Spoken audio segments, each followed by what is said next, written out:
Marlin with the Pond token is on a massive long-term rise. And the question is, what's behind this? We're going to look at the blockchain. We're going to look at data most people do not have access to. We're going to look at some fundamentals. Here's the rally I'm talking about. We are currently at 26 cents and we went up by 21% in the last week alone. In the last month, we went up by 95% and in the last year by 129%. Now, things didn't always look that rosy for Marlin for the Pond token. It went down by more than 90%.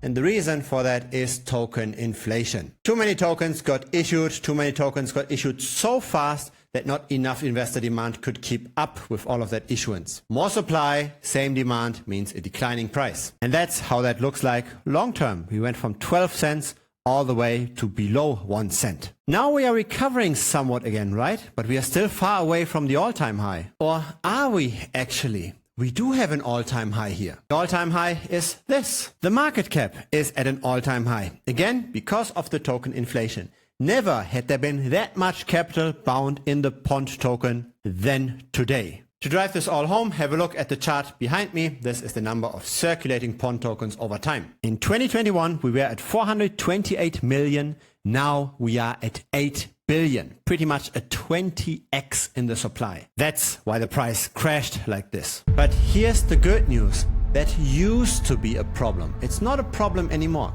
Have a look at the circulating supply now. We've already got more than 80% circulating. So there can't be that much inflation anymore going forward. So you might have already noticed that I'm not a YouTuber that just runs through the website and sells you the marketing jazz, etc.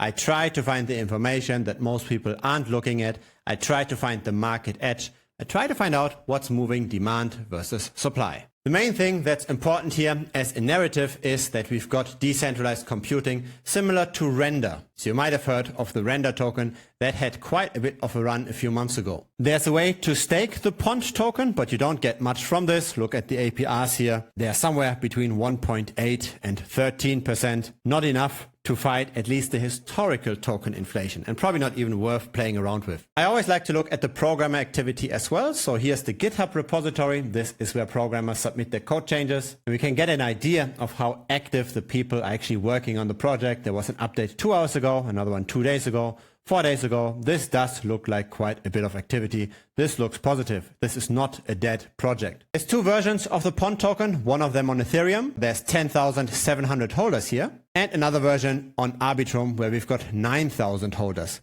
Still, the capital is concentrated. It looks like this is a 50-50 split roughly, but it's not. Because I've developed a tool that I make available to the premium members. So if you want to get access to this tool, feel free to check it out. thebitcoinstrader.com. Link is down below together with a tutorial of the tool. And this tool shows us the number of wallets depending on a minimum holding threshold. So on the left side, we've got the number of wallets on the Ethereum chain that hold at least 10,000 Pond tokens. But the current price, that's $260 roughly. That's small retail. In the middle, we've got medium-sized retail. We go at 10x from here, so this is $2,600.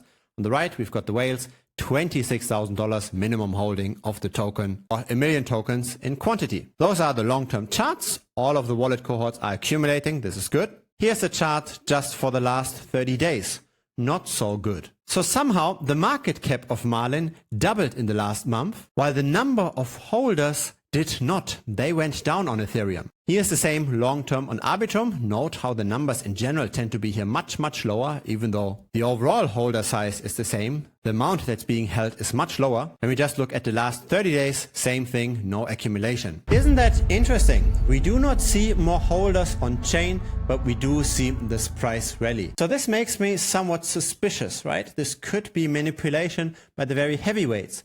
Now, how much can this token be manipulated? How diversified is the token ownership? The answer is, unfortunately, not very diversified. Have a look at this. The top 10 holders hold 80% of the supply. The top 50 holders hold 93% of the supply. If you're not in the top 100 holders, then you're fighting for less than 4% of the supply. That is very, very ugly. On a pie chart, that looks like this. One wallet is the gateway to Arbitrum. That's fine, but the rest is all pretty much team wallets or centralized exchange wallets, Binance being in the lead here. Have a look, for example, at this multi-sig wallet by the team, 26 million worth of the token in that wallet. It's almost 1 billion tokens. And with 26 million, we are looking at more than 10% of the entire market cap. And so I believe the price is influenced just by a few key people. They decide where the price is in the end going, even if the token inflation isn't high anymore.